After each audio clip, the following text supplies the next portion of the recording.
kedua-duanya Wa'il bin Hujr dan Qabifah bin Halab ini dari kalangan sahabat Nabi. Ya. Nah, ini yang paling sahih riwayatnya. Kemudian yusannu, poin ke-6, sadisan, poin ke-6, yusannu ayyaqa'a doa al-istiftahi, disunnahkan atau disyariatkan ayyaqa'a untuk membaca doa al-istiftahi, membaca doa istiftah. Setelah takbiratul ihram membaca doa istiftah, doa pembukaan sholat. Ya, wahwa yaitu riwayat pertama, dan ini yang masyhur. Allahumma, ya Allah, ba'id baini wa baina khatayaya, ba'id, jauhkanlah, baini, antara aku, wa baina khatayaya, dan antara berbagai kesalahan-kesalahanku, khatayaya, kesalahan-kesalahanku. Jauhkanlah aku dari berbagai kesalahan-kesalahanku, kama ba'adta, sebagaimana engkau telah menjauhkan, bainal masyriqi wal maghribi, antara al-masyriq timur, wal maghrib barat, sebagaimana engkau telah menjauhkan antara timur dengan barat. Jauhkanlah aku dari dosa-dosaku, sebagaimana engkau menjauhkan timur dari barat. Allahumma, ya Allah, naqqini, bersihkanlah aku, naqqini, bersihkanlah aku, min khatayaya, dari berbagai kesalahan-kesalahanku, khatayaya, kesalahan-kesalahanku, kama yunaqqat thawbu, sebagaimana yunaqqa, dibersihkannya, as-thawbu, baju, as-thawbul abyad, as-thawbul abyad, baju yang berwarna abyad, putih, minad danasi, dari segala yang kotor. Ya, berdoa kepada Allah minta dibersihkan dari dosa seperti bersihnya baju yang berwarna putih dari segala yang kotor.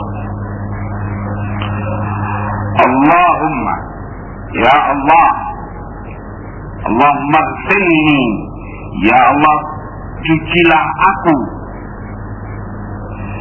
min khatayaya, dari berbagai kesalahan-kesalahanku, bil ma'i, dengan air, wassalji, dan dengan salj, apa? Es, salju, wal barak, al barak, embun.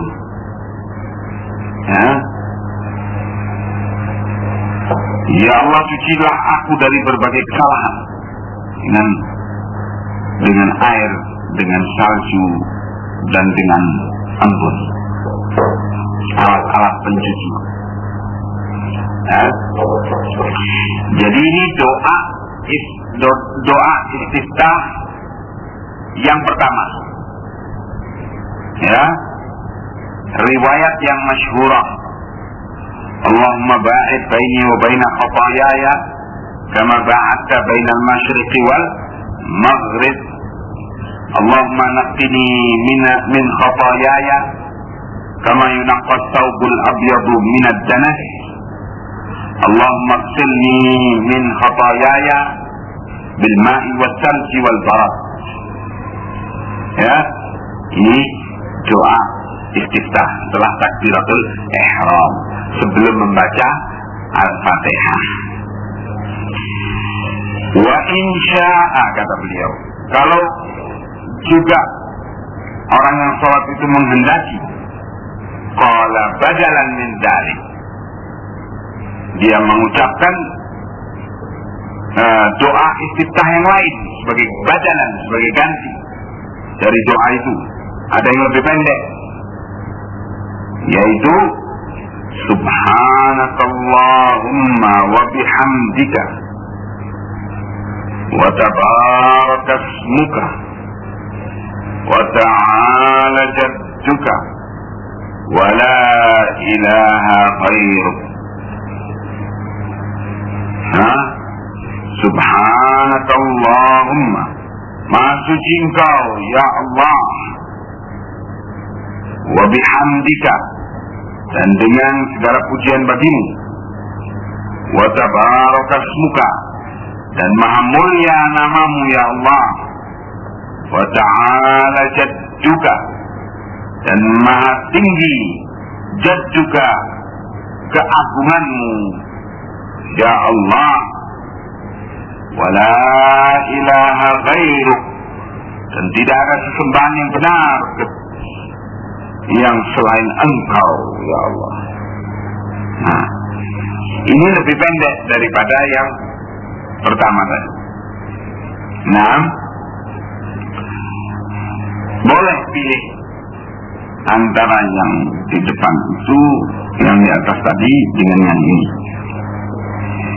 Setelah doa istiftah diucapkan, tentunya semua rangkaian ini dilakukan dengan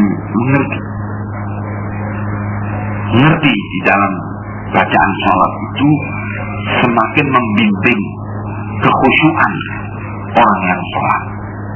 Ya, ini pentingnya belajar kaifiyatus shalah, yaitu supaya kita mengerti setiap yang kita baca di dalam sholat itu. Ini akan membimbing kita untuk khusyuk dalam sholat. Kata Imam Syafi'i, barang siapa yang ingin berbincang-bincang dengan Allah, hendaknya dia sholat. Dan barang siapa yang ingin diajak bicara oleh Allah, maka hendaknya dia membaca Al-Quran. Ya. Nah, supaya kita merasakan bahwa sholat itu berbincang-bincang dengan Allah, ya harus mengerti bacaannya, harus mengerti bacaannya. Makanya Imam Syafi'i menyatakan wajib atas setiap muslim untuk mengerti bahasa Arab, minimal bahasa Arab yang dipakainya di dalam sholat. Wajib, ya, supaya sholat itu jangan seperti tubuh tanpa roh. Apa tubuh tanpa roh itu? Tangkai, ya, tidak ada nilainya apa-apa, tidak mengajari apa-apa kepada kita, ke dalam hati kita. Itu kalau sholat yang tidak mempunyai kekhusyuan. Nah, maka perlu kita mengerti sehingga betul yang kita ucapkan itu dalam rangka berdialog dengan Allah. Dengan cara itu kita akan mencapai ihsan. Apa kata Nabi?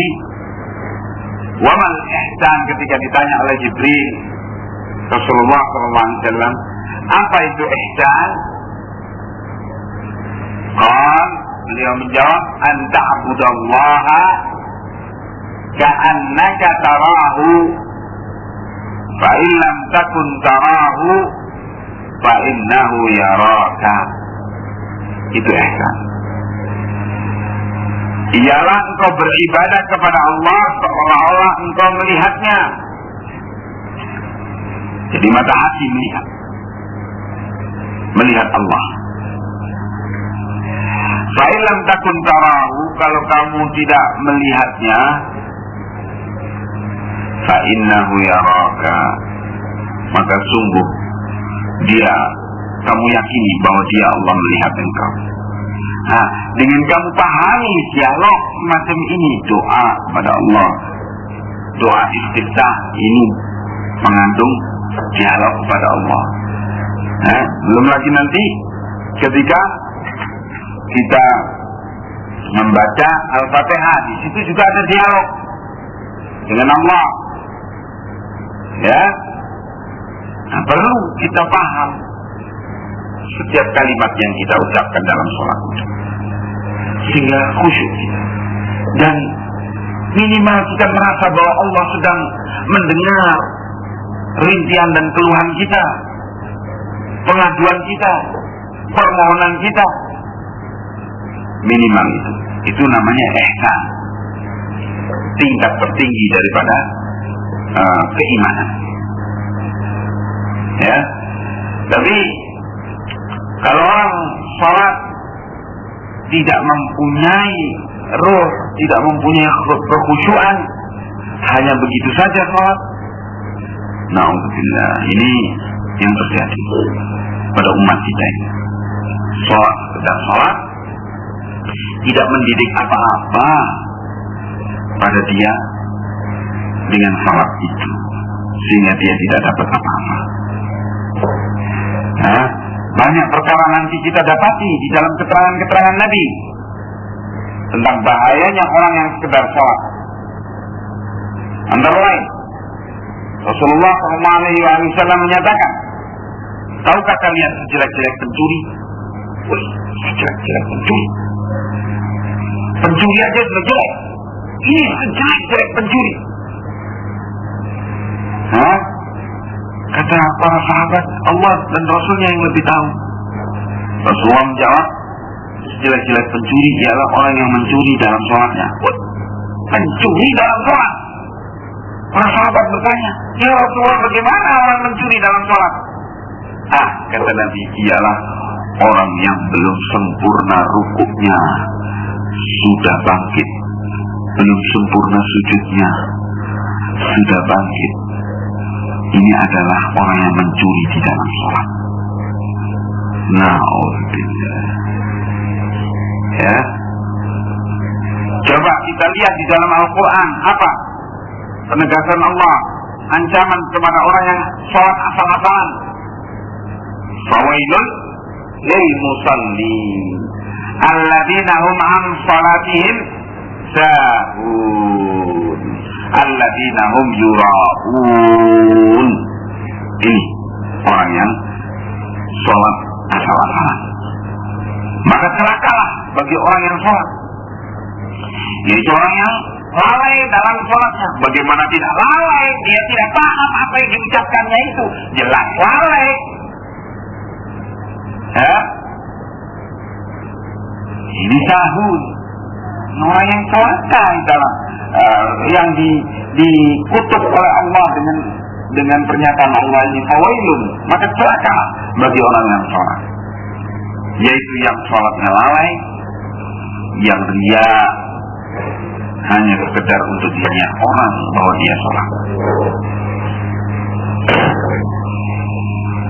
Dan akhlaknya wa yamna'unal ma'un, akhlaknya akhlak yang jelek, yaitu bukhul, kebakhilan, kecikiran, mencegah orang untuk membantu sesamanya. Nah, jadi sholatnya tidak memberikan perubahan apa-apa pada akhlak dia. Ini yang dikatakan oleh Allah fawail. Nah, untuk itu harus mengerti, sehingga Imam Syafi'i beristihad wajib mengerti orang itu bacaan sholatnya. Ya. Tsumma yaqul, setelah mengucapkan doa istiftah, pilih salah satu dari dua macam doa itu, kemudian mengatakan a'udzu billahi minasyaitonir rajim, bismillahirrahmanirrahim. Ta'awudz, mohon perlindungan kepada Allah. A'udzu billahi minasyaitonir rajim, mau dilengkapi, tambah min hamzihi wa nafthihi wa nafthihi. Min hamzihi mungkin bisa ditulis, coba apa ambilkan itu. Ada enggak penanya? Ada. A'udzu billahi minasyaitonir rajim min hamzihi wa nafthihi wa nafthihi. A'udzu billahi minasyaitonir rajim min hamzihi wa nafthihi wa nafthihi. Minasyaitonir rajim, aku berlindung pada Allah dari syaitan yang terkutuk. Min hamzihi, dari bisikannya. Wa nafthihi, nafthihi yaitu tiupannya, tiupan sambil meludah-ludah itu namanya apa namanya? Subuh itu apa? Iya, syaitan dalam menyihir itu antara lain begitu. Ya, apa bahasa Indonesianya? Dari nafthihi, ini tiupan dengan meludah. Dalam kurung sihir gitu. Wa nafthihi, dan apa, relungannya, teriakan relungan, teriakan melolongnya. Seperti anjing kalau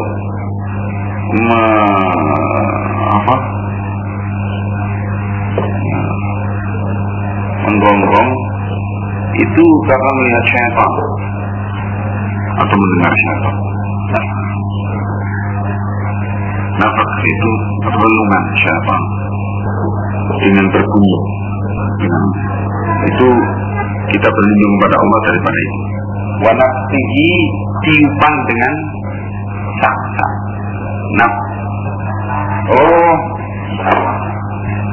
Keliru tadi. Ini semua adalah model-model daripada sihirnya syaitan kepada manusia. Dia mengganggu kita. Nah, kita berlindung pada Allah daripada itu. Kata Nabi, kalau engkau memaki syaitan, maka syaitan itu akan semakin membesar sampai sebesar gunung. Tetapi kalau engkau mengucapkan ta'awud ini, syaitan itu semakin mengecil sampai kecil seekor lalat. Begitu. Jadi jangan memaki syaitan, tetapi hendaknya berta'awud, minta perlindungan kepada Allah dari syaitan, dari godaan syaitan. Ya, orang kalau biasa memaki, mulutnya itu terbiasa dengan makian, dan itu termasuk daripada kerusakan akhlak. Nah, setelah itu mengucapkan Bismillahirrahmanirrahim, kemudian Al-Fatihah. Nah, ketika wa yaqra'u surat Al-Fatihati, dan membaca surat Al-Fatihah, ya, liqaulihi sallallahu alaihi wa sallam, karena sabda Nabi sallallahu alaihi wa sallam, la salata, tidak sah salat, liman lam yaqra, bagi mereka yang tidak membaca, liman lam yaqra, bagi mereka yang tidak membaca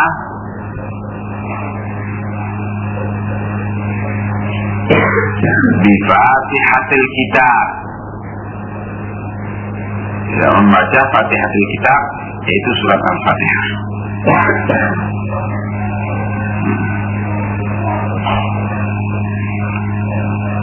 Dengan hadis ini maka wajib membaca surat Al-Fatihah, dan ini merupakan rukun sholat. merupakan rukun salat, membaca surat Al-Fatihah. Ya.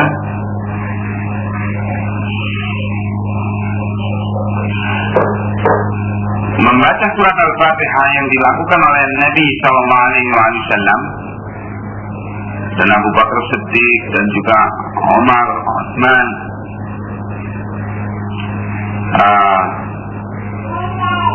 disebutkan oleh Abu Hurairah salat di belakang ketiga Khulafaur Rasyidin itu, dan di belakang Nabi itu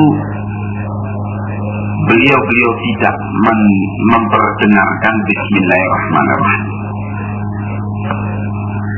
ketika sholat jahar. Ya, sholat jahar itu imam membaca dengan terang, yaitu sholat subuh, terus sholat maghrib dan isya. Itu tidak memperdengarkan Bismillahirrahmanirrahim. Tapi bukan berarti tidak membaca, tetap membaca Bismillahirrahmanirrahim, tetapi sirran, dengan tersembunyi tanpa suara. Nah, walaupun memang ada dari riwayat Abu Hurairah juga bahwa Nabi pernah membaca Bismillahirrahmanirrahim dengan jahar di dalam membaca Al-Fatihah ketika mengimami sholat. Tapi yang sering dilakukan oleh Nabi tidak memperdengarkan Bismillahirrahmanirrahim. Kita dapati di dalam riwayat Bukhari dan Muslim dialog antara Allah dengan hambanya ketika membaca surat Al-Fatihah. Ketika hamba itu menyatakan Alhamdulillahirabbil alamin, hamadani abdi, kata Allah, hambaku memuji aku. Ketika hamba itu menyatakan Ar-Rahmanir Rahim, Allah menyatakan majjadani abdi, hambaku menyanjung aku. Maliki yaumiddin, azamani abdi, hambaku mengagungkan aku. Ketika hamba ini menyatakan iyyaka na'budu wa iyyaka nasta'in, hadza baini wa baina 'abdi wa li 'abdi ma sa'al, kata Allah. Pernyataan iyyaka na'budu wa iyyaka nasta'in ini adalah merupakan penghubung antara aku dengan hambaku, dan bagi hambaku apa yang dia minta. Ya. Kemudian ketika hamba ini menyatakan ihdinas siratal mustaqim, dan selanjutnya sampai waladhdallin, Allah menyatakan hadza li'abdi, ini semua adalah untuk hambaku, wa li'abdi ma sa'al, dan bagi hambaku akan kuberi apa yang dia minta. Dialog antara Allah dengan hambanya. Karena itu Ibnu Qayyim Al-Jauziyah rahimahullah, beliau mengatakan bahwa sebaiknya bagi orang yang membaca surat Al-Fatihah itu mengantarakan antara satu ayat dengan ayat lain dengan satu nafas. Alhamdulillahi Rabbil Alamin, bernafas. Ar-Rahmanir Rahim, bernafas. Jadi mengantarakan satu ayat dengan ayat yang lainnya dengan satu nafas, sambil meyakini Allah sedang menjawab apa yang kita baca setiap ayat itu tadi. Sesuai dengan riwayat Bukhari dan Muslim yang diberitakan oleh Rasulullah SAW tadi. Ya. Nah, ini sangat membantu untuk kita lebih khusyuk di dalam sholat. Ya.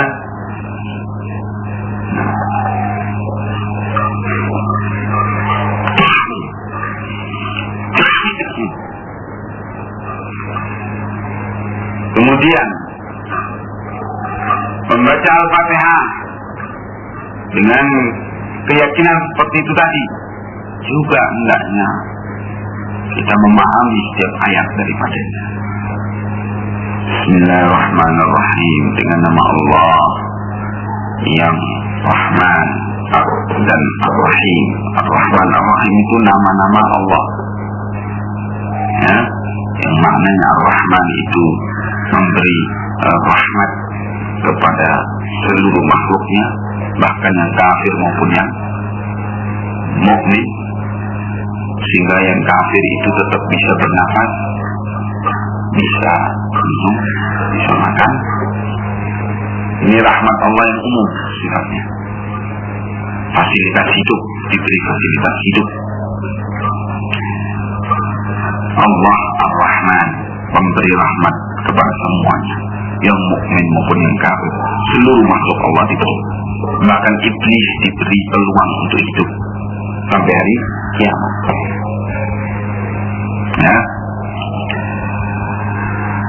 Ar-Rahim adalah nama Allah yang maknanya ialah bahwa Allah memberi rahmat, ya, rahmat yang engkau akan menegakkan salat dalam kondisi pasukan yang sedang berperang. Caranya bagaimana? Yaitu faltakum ta'ifatun minhum ma'ak, kelompok dari pasukanmu itu berdiri salat bersama engkau, hai Rasul. Wal ya'khudhu aslihatahum, dan mereka tetap membawa senjatanya, tidak ditaruh senjatanya. Fa'idha sajadu,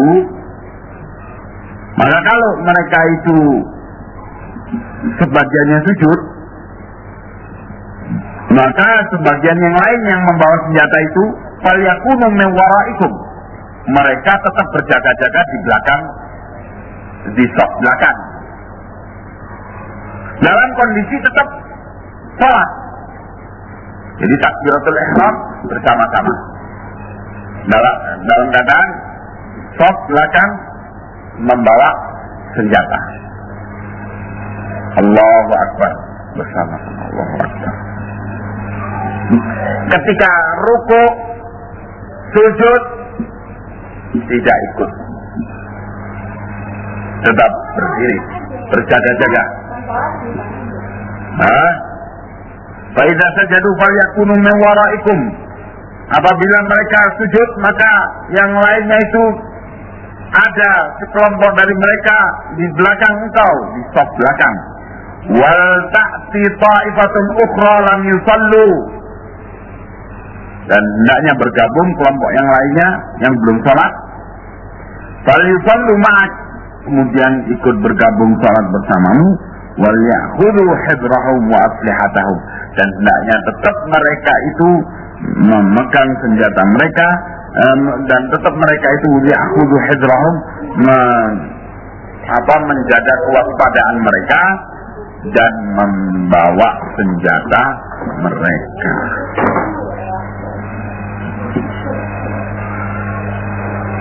Nah, coba di dalam kondisi yang sangat genting, yaitu kondisi perang, pertempuran terus berkecamuk sampai melewati waktu sholat, dikhawatirkan sholat akan hilang waktunya. dalam kondisi kegentingan itu masih diwajibkan oleh Allah untuk sholat berjamaah. Gimana? Air matanya.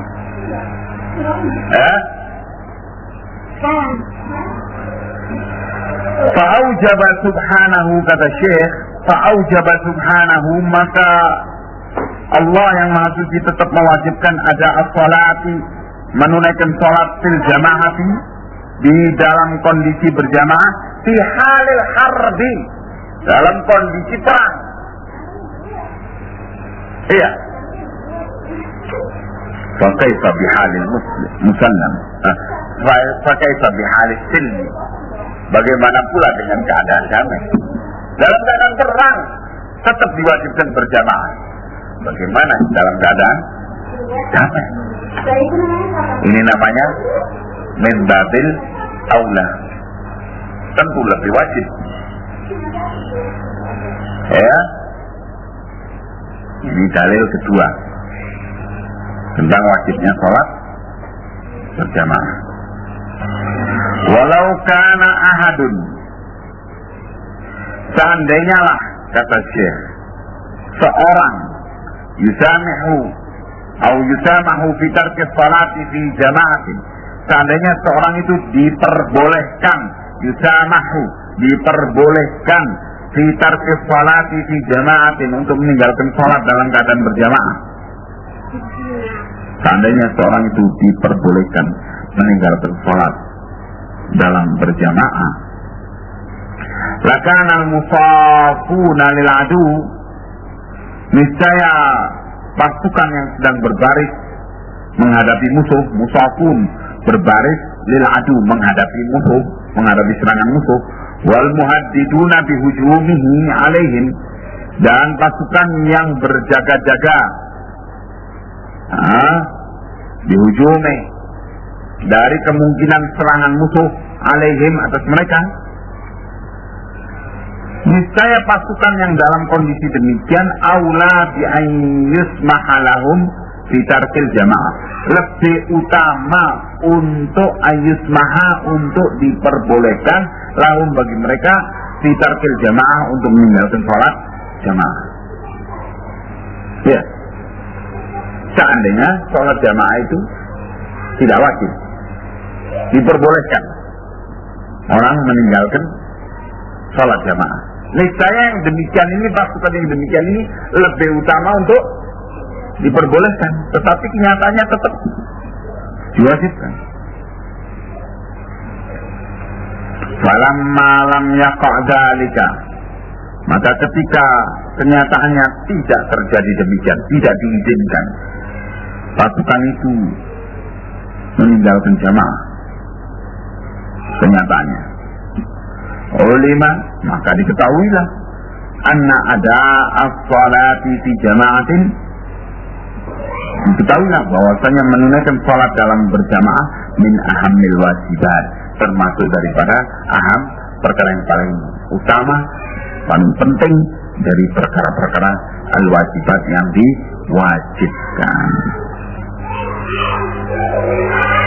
Wa annahu la yajuzu li ahadin at-taqallufa an dzalik, dan bahwasannya dari sini diambil pengertian la yajuzu, tidak boleh li ahadin, untuk seorang pun, untuk at-taqallufa an dzalik, untuk mengabaikan,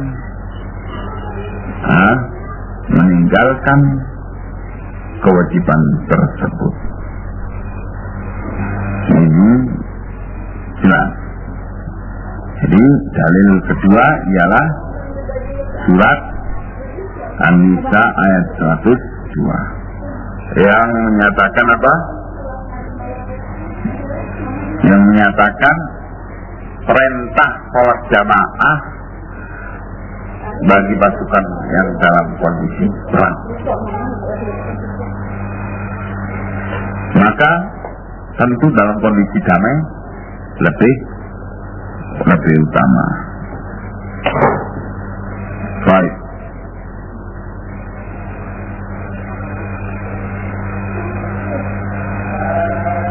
Kita masuk dalil ketiga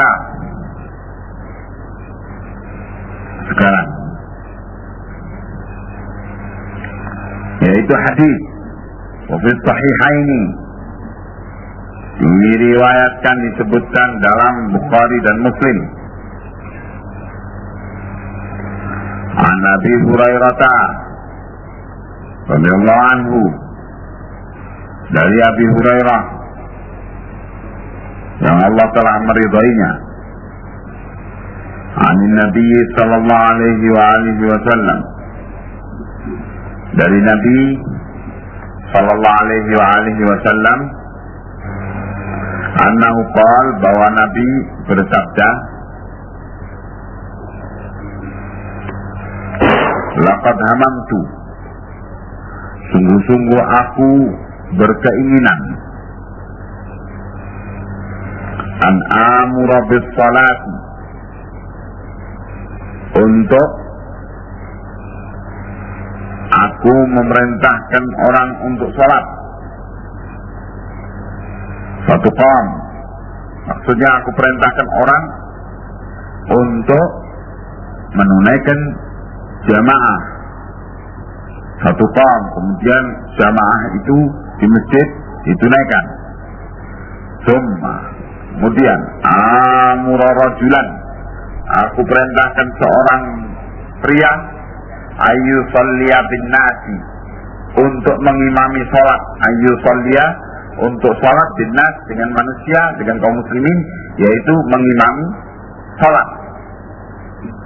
Karena beliau adalah, Rasulullah adalah imam setiap sholat jamaah 5 waktu.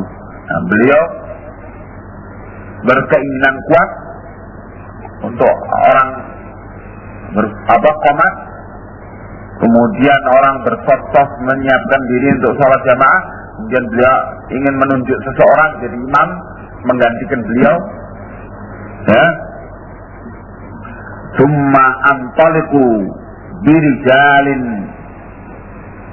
kemudian aku akan pergi meninggalkan masjid. Antaliku, aku pergi, birijalin, dengan beberapa orang pria bersamaku, ma'ahum hazamun min hatab, beberapa orang pria ini bersamanya hazam, sebongkok hatab, kayu, membawa bongkok kayu. Ila qaumin, untuk apa? Aku berangkat bersama mereka kepada suatu kaum, la yashhaduna shalah, yang tidak menghadiri salat berjamaah di masjid. Fa uharriqu alaihim buyutahum, dan aku bakar dia bersama rumahnya. Kata Nabi. Al-hadis. Hadis ini panjang. Ini di dalam Bukhari dan Muslim. Masa sesuatu yang tidak wajib kok mau dihukum dengan dibakar rumahnya kalau tidak hadir sholat di masjid? Mustahil. Nabi adalah seorang Nabi yang rahmat, sangat mengutamakan keringanan bagi umatnya. Mustahil untuk menghukum dengan hukuman yang keras dalam perkara yang memang adalah tidak wajib. Ya, iya. Lalu bagaimana kenyataannya? Nabi tidak melaksanakan setelah memikirkan ternyata di dalam rumah itu ada perempuan dan anak-anak, dalam rumah-rumah orang yang meninggalkan sholat jamaah itu. Yang jelas perempuan dan anak-anak tidak wajib sholat di masjid. Beliau punya anggapan bagaimana mereka akan terkena pula hukuman, padahal mereka tidak wajib sholat di masjid. Sedangkan yang mestinya dihukum yaitu pria-pria yang mukallaf pada saat sholat jamaah 5 waktu ada di rumah. Maka Rasulullah batalkan. Tapi niat Rasulullah itu disampaikan dalam bentuk sabda beliau untuk menunjukkan betapa marahnya beliau mendengar laporan ada orang-orang, ada pria-pria mukallaf yang tidak ada alasan sama sekali, kemudian tidak mendatangi masjid untuk menunaikan sholat jamaah padanya, marah sekali beliau. Apakah mungkin Rasulullah marah dalam perkara yang tidak wajib? Mustahil. Beliau amat marah dalam perkara dilanggarnya perkara yang wajib dan dilanggarnya perkara yang haram. Ditinggalkannya perkara yang wajib dan dilanggarnya perkara yang haram. Itu sangat marah. Adapun perkara-perkara yang sifatnya sunnah, mustahab, beliau menggampang-gampangkan dan meringan-ringankan orang. Ya, karena rahmah, kasih sayang beliau.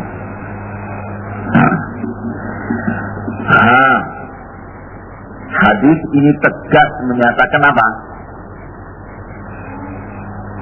Menyatakan apa? Wajibnya sholat berjamaah di masjid.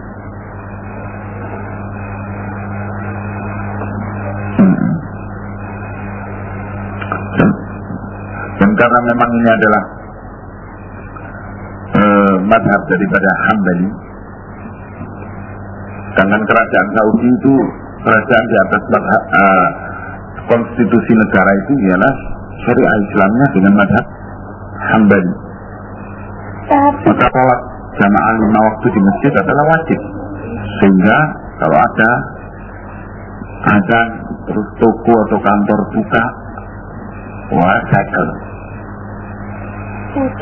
cabut izin usahanya, orangnya dikirim ke penjara untuk mengalami hukum namanya hukum ta'zir, hukum pendidikan, cambuk 14 kali di depan umum, dikundul rambutnya. Pasar, toko, segalanya, kantor, semuanya harus tutup pada waktu ada azan. Karena hadis Nabi juga menyatakan demikian. Nah, di sana ada istilahnya, di samping polisi ada namanya Hayat Amar Ma'ruf Nahi Munkar, Hayat Al-Amru Bil Ma'ruf wa Nahyu 'Anil Munkar. Itu kedudukannya lebih tinggi dari polisi, hayat ini. Nah, makanya kalau ini menjadi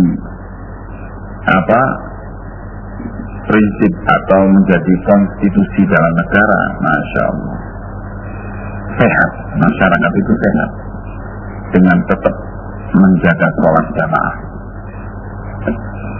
Ya. Nah, seluruh dunia dalam keadaan, khususnya negara-negara Islam, atau dengan berbagai problem-problem politik, ekonomi dan sebagainya, kecuali di Saudi sampai hari ini tetap saja berjalan seperti biasa. Karena sholat jamaah wajib, kewajiban negara. Oleh raja sampai tukang sapu harus datang ke masjid untuk sholat jamaah. Seperti itu. Kenapa Raja Saud bin Abdul Aziz, kakaknya Raja Fahad ini, dicopot dari jabatan sebagai raja oleh mufti kerajaan? Waktu itu Syekh Ibrahim Syekh Muhammad bin Ibrahim al-Syekh. Karena mufti mendapat laporan bahwa Raja Saud meninggalkan sholat jamaah di masjid, antara lain. Kemudian menghambur-hamburkan uang negara, yang diantara uang negara itu ada kas negara untuk pemeliharaan Masjidil Haram dan Masjid Nabawi. Itu dihambur-hamburkan. Maka mufti Syekh, yaitu Syekh Muhammad bin Ibrahim, gurunya Syekh bin Baz ini, guru beliau, mufti sebelum Syekh bin Baz,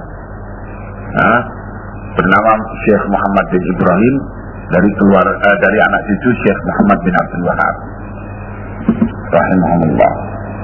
Itu bermusyawarah, dipanggil keluarga raja. Waktu itu putra mahkotanya yaitu adiknya Saud bin Abdul Aziz, bernama Faisal bin Abdul Aziz.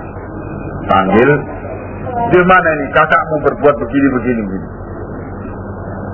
Kita tidak menghendaki dia terus dalam jabatannya. Ya, terserah Syekh bagaimana.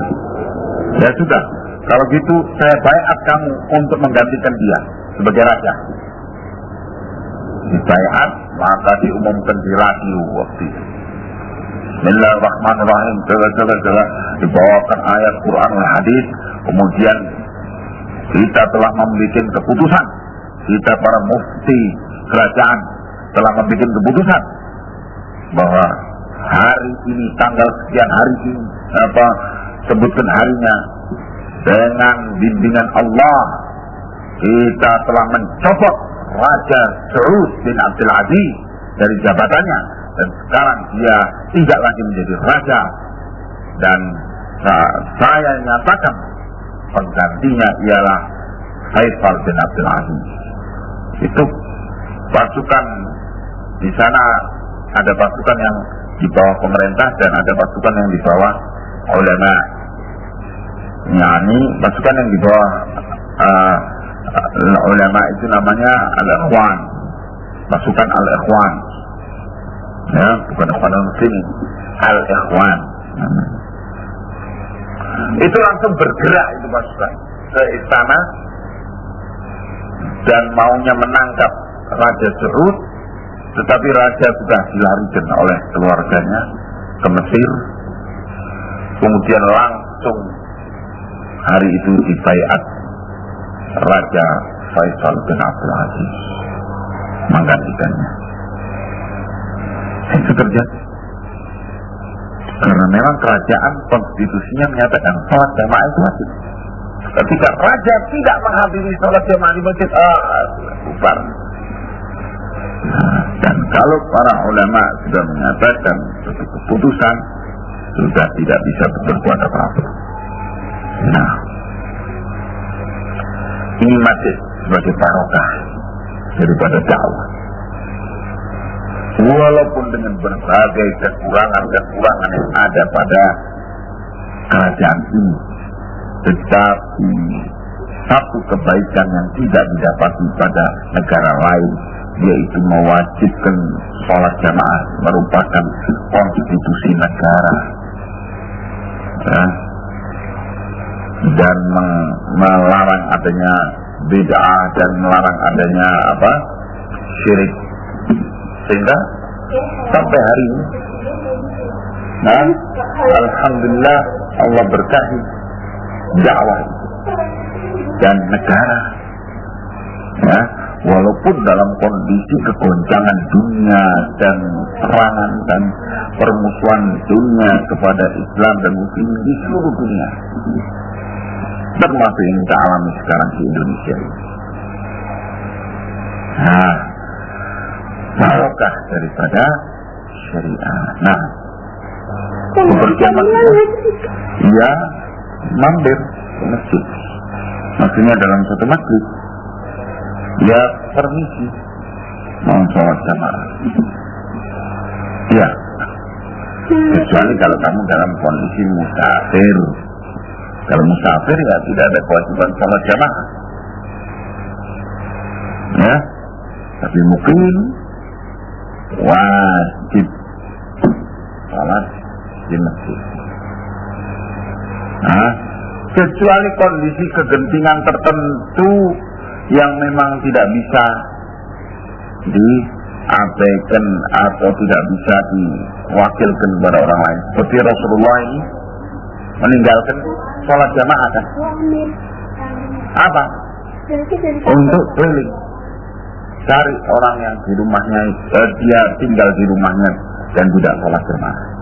Dari hadis ini dipahami para polisi, petugas-petugas negara yang menjaga keamanan, itu tidak dikenakan kepada mereka kewajiban tersebut. Ya, mereka menunaikannya setelah itu. Karena tidak mungkin, seandainya ditunaikan dalam bentuk sholat khauf juga tidak mungkin. Nah, dalam kondisi yang seperti ini yang tidak mungkin gantikan, ya boleh orang meninggalkan sholat jamaah. Seperti Rasulullah SAW pergi meninggalkan masjid, mewakilkan seorang untuk menjadi imam, ya. Kemudian beliau pergi bersama beberapa orang meninggalkan sholat jamaah itu untuk keliling melihat rumah-rumah yang di situ ada orang yang tidak sholat jamaah. Begitu. Ya. Seperti hayat amar ma'ruf nahi munkar, keliling. Waktu sholat, waktu azan itu keliling. Lihat semua kampung-kampung, pasar-pasar, toko-toko, kantor-kantor, keliling melihat ada yang tidak sholat jamaah. Dan hayat ini tidak diwajibkan untuk sholat di masjid. Mengapa? Karena tugas itu tadi seperti tugas Rasulullah Sallallahu Alaihi Wasallam ini. Ya.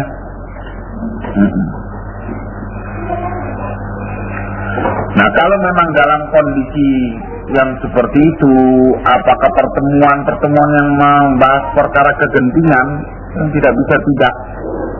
Nah, itu lain perkara. Diperbolehkan. Ya. Kalau pertemuan biasa, tinggalkan aja untuk sholat berjamaah. Ya. Baik. Wa fi sahih Muslim an Abdullah bin Mas'ud radhiyallahu anhu, dalam sahih Muslim dari Abdullah bin Mas'ud yang Allah telah ridhai beliau, beliau mengatakan, laqad ra'aitana wa ma yatakhallafu 'anis salati illa munafiqun ulima nifaquh. Sungguh, laqad ra'aitana, sungguh telah terlihat pada kami bahwasanya ma yatakhallaf 'anis salati, tidak akan meninggalkan salat berjamaah di masjid illa munafiqun ulima nifaquh, kecuali orang munafik yang sudah diketahui kemunafikannya. yakni tanda kemunafikan yang paling mencolok, yang paling nyata, yaitu meninggalkan sholat berjamaah di masjid.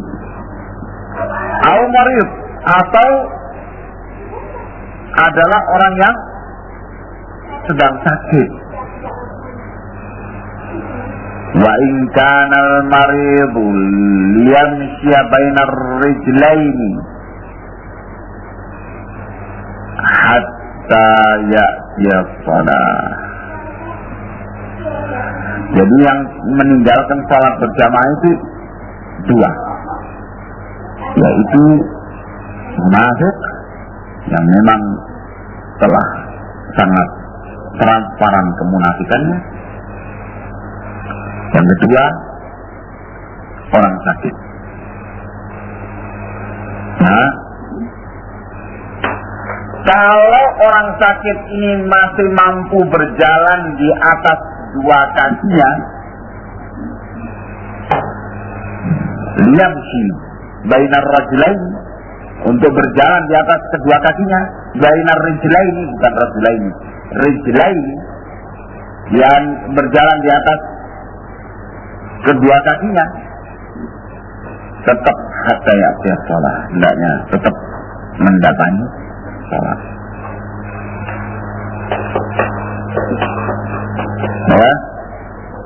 Waqal Ibnu Mas'ud disebutkan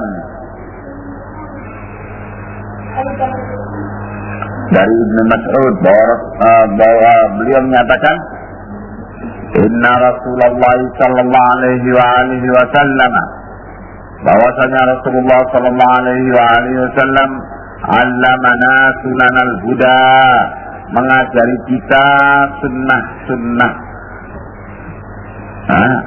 al-huda, petunjuk, ajaran-ajaran al-huda, petunjuk.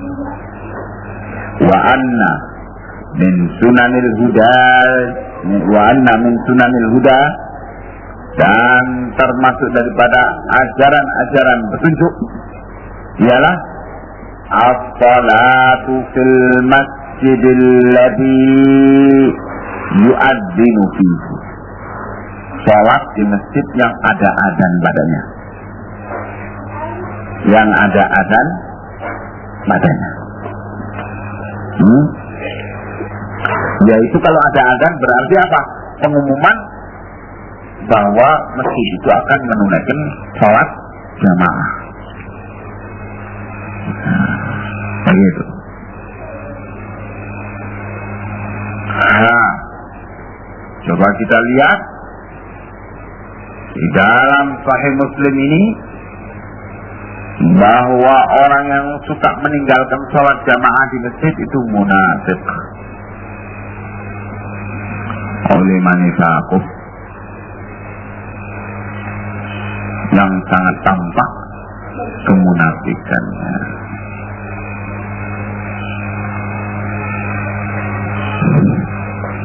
Wa fihi aidha, disebutkan pula di dalam Sahih Muslim pula,